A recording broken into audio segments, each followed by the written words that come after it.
I'm Robert Cavuto, and today on Sonic Perspectives, we are speaking with Alex and Bryn of Bang Camaro to talk about their upcoming release, Bang Camaro III. So welcome, guys. Thank you so much for joining. You too. Thanks for having us. Yeah, I'm excited. Great stuff on the new album. So kudos to you guys. Thank you. Yeah, technically the full album isn't released yet. We're releasing a few singles on our way before the full release, which I think does a few things now that, the record industry isn't what it used to be. Right. We put out an album and everyone would go to the store and buy it and bring it home and listen to the whole thing. Now it's a lot more, single driven and stream driven. Sure. So this gives us a chance to kind of like get people ready and see what we're doing. And then also gives us the chance to finish the album because Alex and I are still hard at work recording guitar parts. Well, that was led me off to the first question. How many songs are going to be on the album when it is released? I think we're looking. I think we're looking down the barrel at 13 tracks. Okay.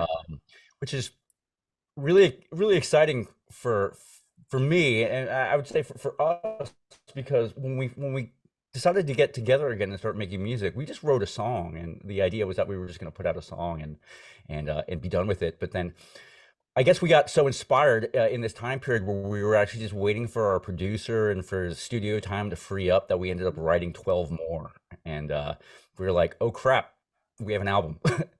So now we're saddled with this part where we have about 3/4 of it done, and we got to get the rest of it done in short order so we can get it out in a timely fashion next year. Very exciting stuff, though. What was the decision to come back together after your 2008 release? There was really just one thing, and that was we were contacted randomly by HBO and said there's a new superhero show in the works. James Gunn is doing it. It's called Peacemaker. I'd never heard of Peacemaker. It's real kind of like a C-level superhero. Mm-hmm. And Alex and I didn't really know what to make of it. We're like, okay, like we didn't even know if we were getting messed with, to be honest. Like, I guess the span from 10 to 12 years ago, they want us for a TV show. Sweet. What does that mean? We haven't even we haven't played a show in a decade, and we just so Alex Dawes, who's our bass player, and I just had to get together to figure out what to do about this. Like, yeah. Okay, we don't even have our business in order anymore. How do we handle it? And so we worked our way through that all the way to the point that they wanted our song in the trailer for the TV show, which was a really big deal because HBO was really promoting it. It was becoming an actual big thing. And so we got together at Alex's house to watch when the trailer came out, and it just got us in the same room, and we started talking about music, and it kind of randomly happened from there. Did they pick the song, or did you pick the song? James Gunn picked the song. He picked the song. Okay. Yeah, it was funny when we got the pitch. It said we want to use Push Push Lady Lightning for this scene, and the scene was already written out, basically exactly as it appeared in episode 4. So it was all decided on, but we didn't know where it was coming from until later. We realized, wow, it's James Gunn actually pushing for this song, not HBO and whoever handles their licensing. Yeah, coming from him, which was super cool. Yeah, I spoke with Wigwam, I guess when the show originally came out, and their song is in there in the dance sequence in the beginning. And they're one of my favorite bands. And I spoke with them about it too. And it was interesting how you guys got involved because James Gunn went with a lot of 80s bands, from my limited knowledge of all the list, and some of them even like Swedish commercial rock, like Tiger Tails is in there too. So it was interesting that you guys got picked for that out of the blue, right? Okay. Well, one of the most wonderful things about being involved in the whole Peacemaker deal is that we understood that with James Gunn involved, that his his fandom of music was gonna put us in some really good company, and that was clear to us when he first came out with the Guardians of the Galaxy series, and how all the music really set the tone for those types of action adventure movies. To be included with groups like the Choir Boys and Wigwam was incredibly flattering for us, because like they're very kind of like niche driven acts and kind of in the same way that we were, Mhm. and just to have that recognition, it really kind of meant a lot to me. And I'll speak for Bryn too. I'm sure it meant a lot to him too. um and for him to come to us, but also, service like the business side of things, where it kind of infused some new life into this band that had been dormant for so long, was just remarkable, on all counts for us getting the band back together, as well as just kind of rejuvenating that, that history that we had in the past. So hats off to James Gunn. Yeah, no, that's fantastic, and kudos to you guys. Did you guys see a spike in your streams or interest levels after that was released? Uh, it's only becoming apparent now because we actually weren't paying that much attention, to be honest. Alex is in a band called Worshipper. That's where he puts his money, or not money, puts his time into, and probably money. Yeah. No, that's where all my money goes. I personally hadn't picked up a guitar or any instrument in 10 years. After Vancouver ended, I was like, okay, I guess I'm done with that. I'll go back to doing what other things I do. So we really weren't paying that much attention. But now when you go into like Spotify and you can look at all of the data that's come up over, you can look back 15 years of what data they've collected. And yeah, when Peacemaker came out, we went from like, I think it was like 50,000 individual listeners a month to like 150,000, like that. Wow. It's a great song. So yeah, I kind of get it, it works. Thank you. What, Yeah. What was the most fascinating thing you found out about coming back into the music scene after 14 years? Because you like you said, you haven't picked up a guitar, you kind of dropped out of the scene a little bit with the band, and now you're back and it's a whole new world from 2008. I mean, we unfortunately launched the band in a very dark time for the music business, which post Napster, pre-streaming, there really wasn't any way to make money off selling your music at that time, or at least that we were able to figure out. Music had basically become free. People just expected to download your MP3 off whatever site and listen to it. And so that was pretty difficult. We made all of our money at the time off of merch. We'd sell a lot of t-shirts, but we would sell very few CDs, and people would steal our MP3s. The cool thing about that is people all around the country knew who we were, and we could drive around the country and play shows and stuff. The negative part is we couldn't pay anyone very well. The thing that at least for me, the thing I'm seeing now is that although people, Spotify is still not great for artists and how much you can make, compared to when people would buy albums and get, paid off their albums. But like, there is some kind of money flowing out of that we didn't have in 2008, 2009. With 20 guys in the band, is it hard to get together to put together an album and rehearse and work out the parts? 100%. Very, very hard.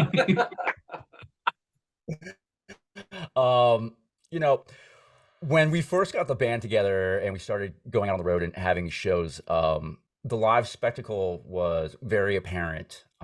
It was just a big party on stage. And early on, we would get people coming out to the shows, to, enjoy and share in this good time. But they had this general sense that there was a band of 4 to 5 instrumentalists and then a bunch of drunk people standing behind them singing.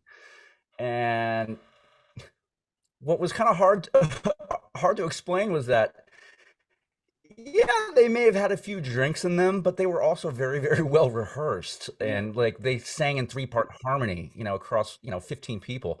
And that took a lot of work. And it, they worked so hard to make it look so effortless. And so it kind of created this this false sense of like, oh, they're just, they're up there just making this huge party, which we were, but it was a Herculean effort to get it going, especially when you're dealing with people who, they're in their mid to late 20s, early 30s, and, the phone starts ringing and we get to go play in New York City and in Los Angeles. And so everybody really is up for a good time. So also made it kind of hard to like wrangle people while we were out on the road. Right.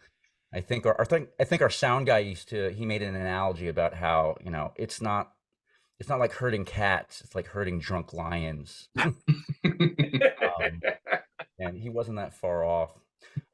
This time around, you know, the process for putting the music together after a decade kind of stayed the same, in that the way that the band really operates is that there is a core group of us. There's Bryn, there's myself, and then there's our bass player and art director, Dave Riley, who we refer to him as Dawes. And so largely Band Camaro it starts with us. You know, the three of us are the songwriters. In the past, we worked with other outside songwriters whenever, you know, somebody might come up with a interesting idea. Case in point, on our first record, we have a song called Nightlife Commando that was written by a friend of ours, a singer-songwriter, producer out in LA named Blue. But, you know, outside of those few times that we've worked with other people, it really just, everything starts with the three of us, where we get together, we write all of the music, we arrange it, and between the three of us, we write all of the vocal parts too. Okay. So it's not like we're like, hey, you, like, you know, we need a verse here, and like we need a, you know, a phrase over here. It's all completely authored by us, and then what we do, fortunately, is like we have such a stable of friends who are so talented as vocalists, and they've agreed to come to the studio when we ask them to, and we just kind of say, all right, group of 6 people around this microphone, you're gonna sing Too Fast to Fall in Love, all this slow loving, you know, blah blah blah, and like their eyes go like, what are you guys doing? Like, this is crazy. But then like once it starts happening, they're like, it's undeniably fun. But anyway, hopefully to answer your question, it really just comes down to like, it's the brain trust of the three of us, and then we're kind of going out and grabbing all of our friends to come and help us put it together. I kind of like to think of it now as like it's more like a Daft Punk sort of situation rather than a 20-person band. Before you joined in, I was talking with Bryn off camera, and I was saying I was in a cover band growing up, and it was impossible to find a singer, you know, and they would come and go. You got 20 singers. I don't know how you managed to find 20 singers in Boston that all come together to do that. It was. You know, sorry. Oh, okay. I'll take it. One quick thing I wanted to say is how lucky I always feel like we are, because I grew up in a small town south of Buffalo, New York. And I couldn't find a single singer in that town. You know, all I wanted to do was play like the metal songs I was learning out of magazines and get a singer that could do it. And I couldn't find any. I tried to sing, and that was a bad idea. But then moving out to Boston, they had a much larger music scene.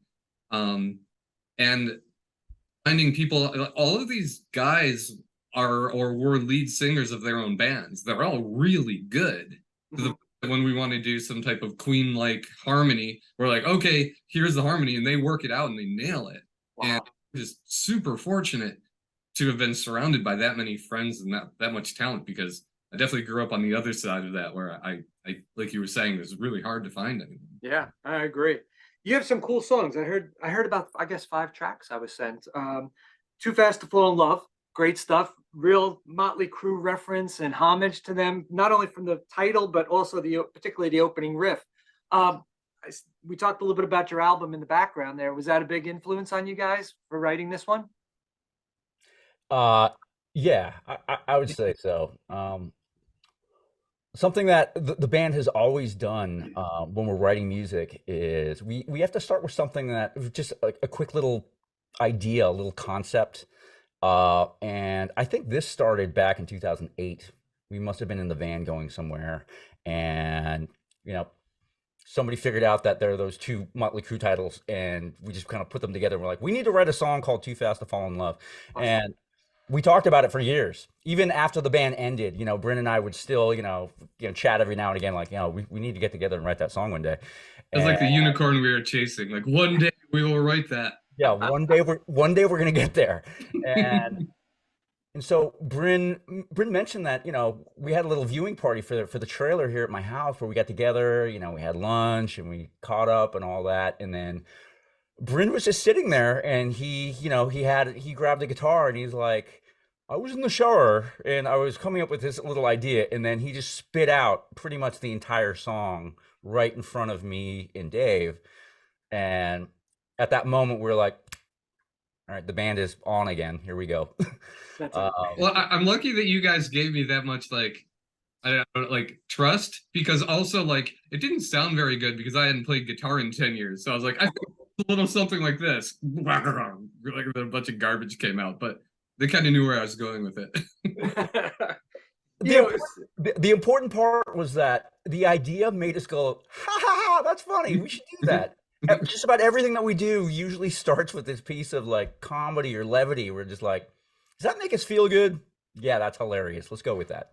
And it makes your fans feel good. So that's great for you guys are able to do that. I want to make sure I get this right. We know, has an Ozzy vibe to it. Big influence also? Biggest influence. Wow. You can't see it from here, but I have a whole wall over there dedicated to Randy Rhoads. Wow. I mean, that sounds a little creepy, but there are, oh, there we go. That's one of two portraits of this house. Alex actually wrote that one, so he should answer this question. But yeah, we talk about Randy Rhoads, Jakey Lee, Zach Wilde, probably daily. Really? I don't think a day goes by that, some sort of Jakey Lee or Randy Rhoads reference comes out of me.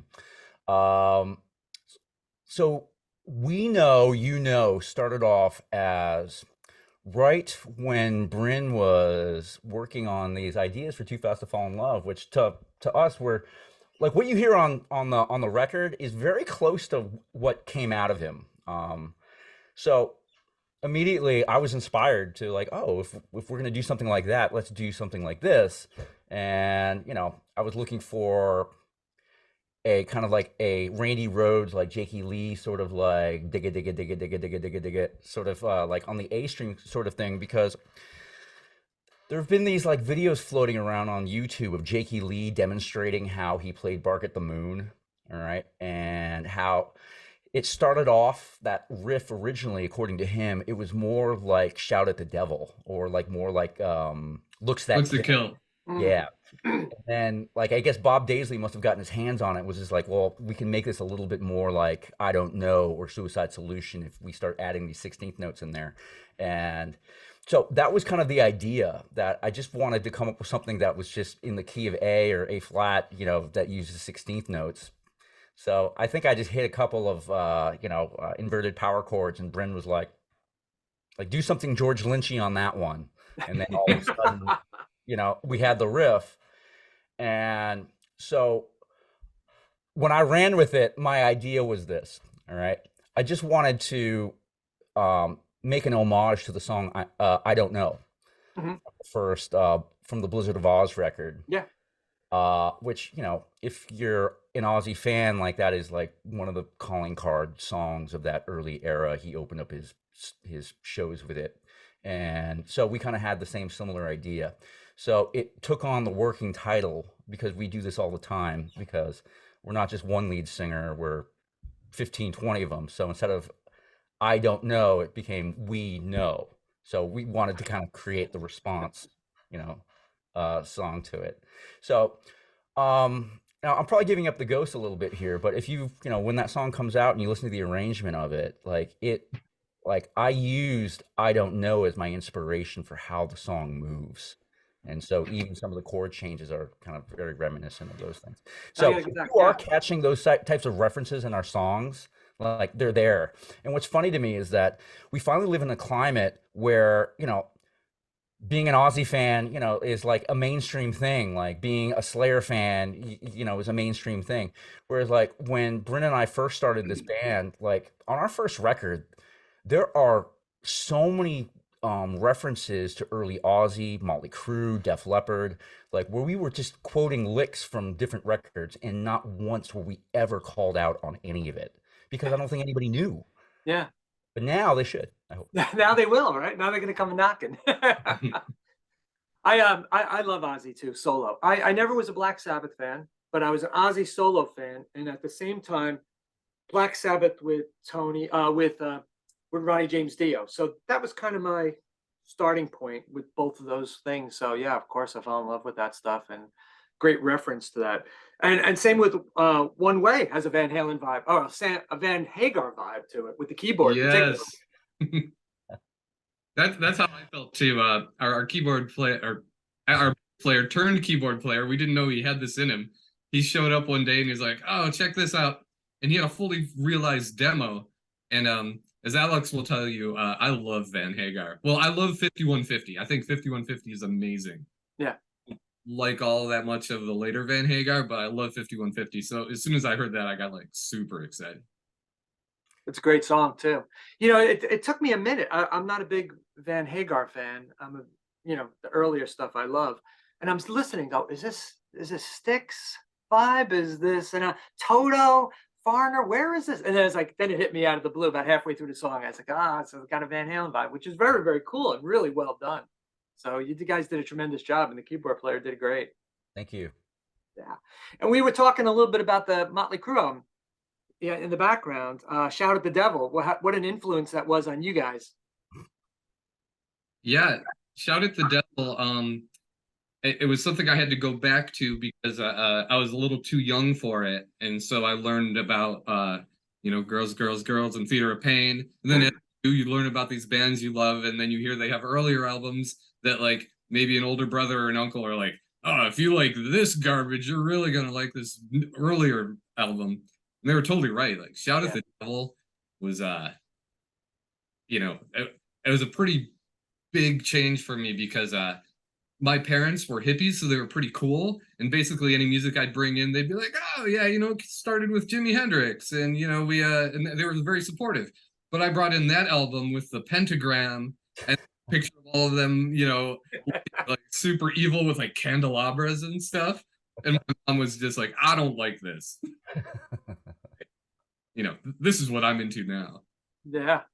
It's interesting that you said you started off with Theater of Pain, which is not one of my favorite Motley Crue albums, nor is Girls, Girls, Girls, So it's interesting, you started, I guess that's 85 was when you kind of kicked in. Well, I'm from a small town, so we were probably a little behind. I think I got into, started listening to, quote unquote metal in around like 87. Okay. Before that, I was more into Michael Jackson. Okay. How about you, Alex? Were you influenced heavily by Motley Crue growing up? Honestly, no. I have a very early memory of I had MTV in my house. Mm-hmm. I think starting around 1982, and I think it was right after Shout at the Devil came out. I remember Nikki Sixx and Tommy Lee being interviewed by Martha Quinn, and I'll never forget this. Like Nikki Sixx, he had one of these like police bullhorns. That he must have been like drunk or something. But anyway, sure. I remember thinking like these scary people are very scary and they're crazy and they're nowhere near as cool as Def Leppard. All right. So like my whole thing was like I was very into like the shiny boy bandness of Def Leppard at the time. And so I never really took Motley Crue seriously, honestly. Like I liked some of their hits, like when Wild Side came out, I'm like, oh, their drums spin around, cool.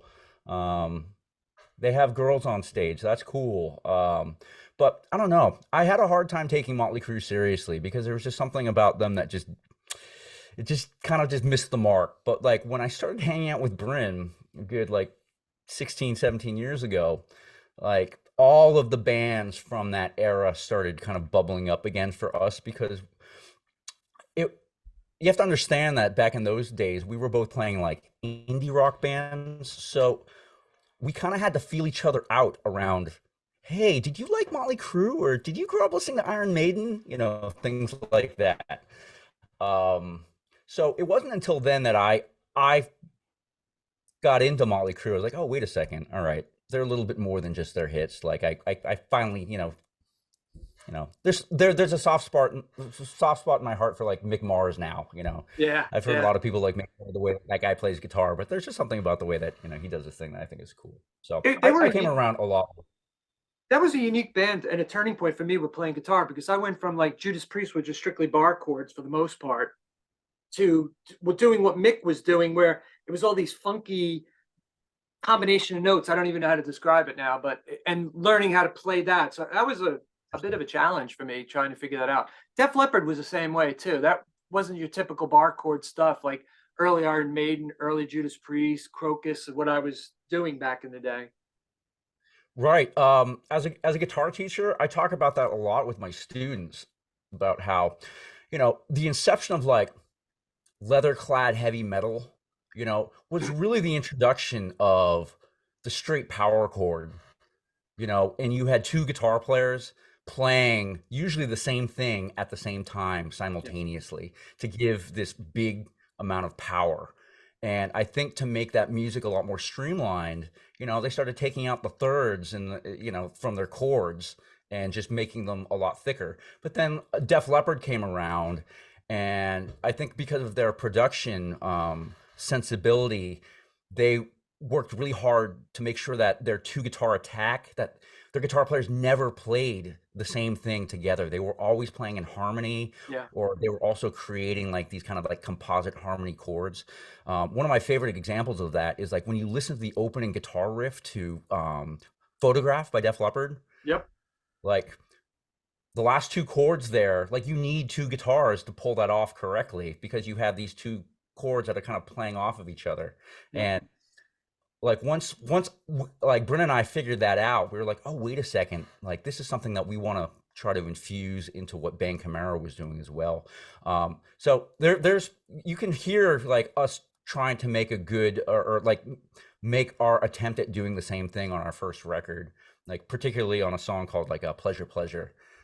We did this thing where when you listen to that opening guitar riff, it's three guitars and it's playing that riff in three different inversions. So it only sounds that way when you have all three playing that.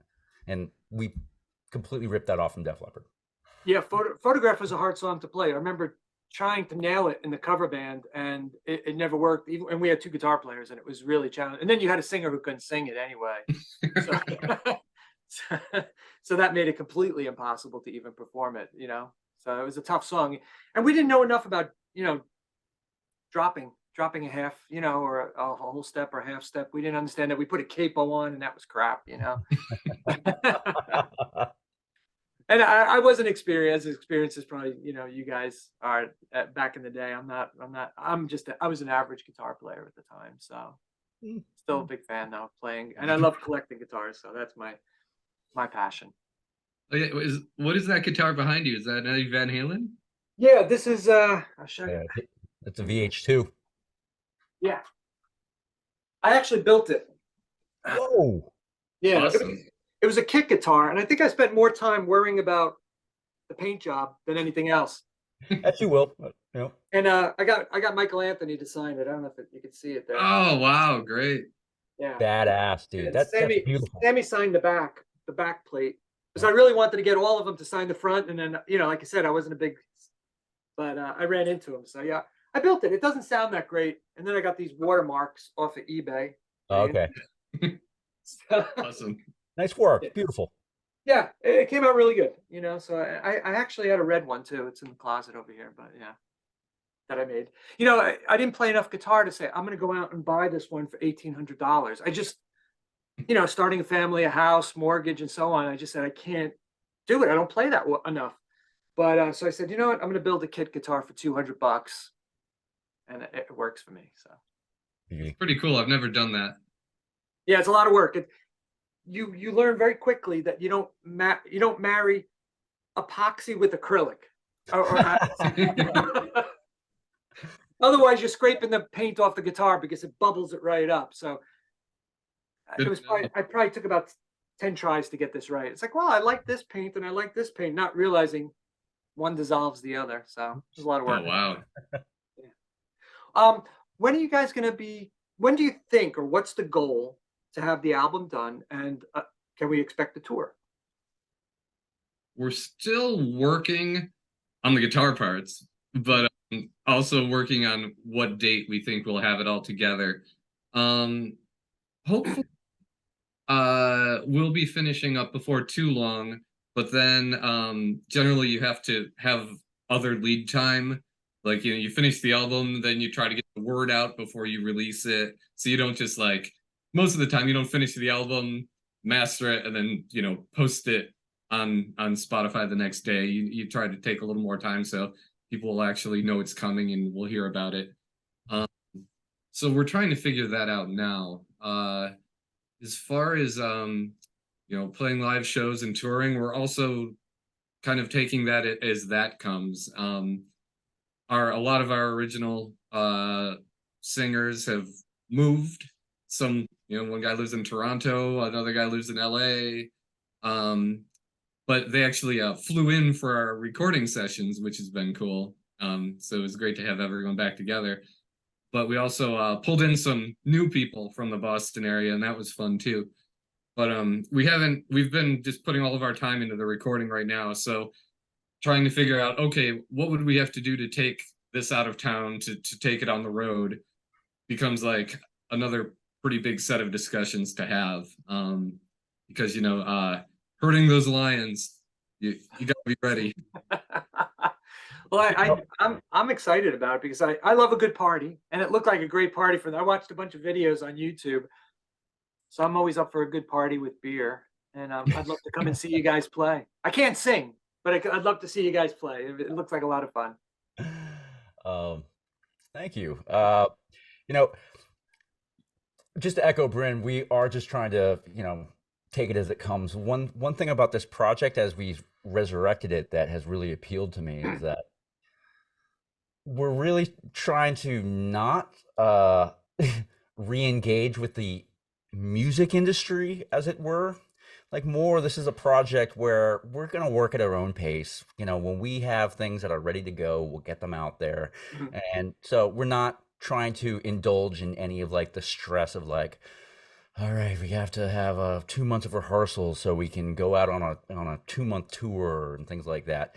I think it's gonna look more like, you know, we're gonna get some songs out there, and like as soon as we are really excited about them, we want people to hear them, and that, you know, when the interest, or if the interest generates, you know, we'll think about, you know, what it's going to take to get the band back on stage. Because like we talked about before, like, it's not like we can just like jump up there and just like make it happen. It takes a long time. So in addition to having the time, then you have to find the commitment, you know, and just also, you know, Bryn and I have always tried really hard to honor the side of like, when somebody gives you their time, you need to pay them for their time and their efforts. So it's not like we do a lot of like, oh, you know, thanks for contributing, you know, thank you. No, like, we really want to make sure that we dot the I's and cross the T's. And for that reason, you know, we also have to be careful about, you know, what it's going to take to, you know, to fund some of the things that we're doing as well. Well, I hope to see you guys soon. I'm going to keep an eye out. I'm following you, so I'll try to see how you guys make out, and when you come out to this area, I'm going to check you guys out. So it was fascinating talking with you guys. You're old school metal guys. You're like some of my buddies, and we all get together and we just talk about back in the day, you know, and you know, the concerts we went to, when we saw Motley Crue, and when we saw Jake, and where we were when Randy died. So it's fascinating to talk to you guys, and you guys seem like really hell of a nice guys. So I wish you the best. Likewise, thank you. Thank you so much. Take it easy, guys. I'll talk to you soon. Catch you later. Bye-bye.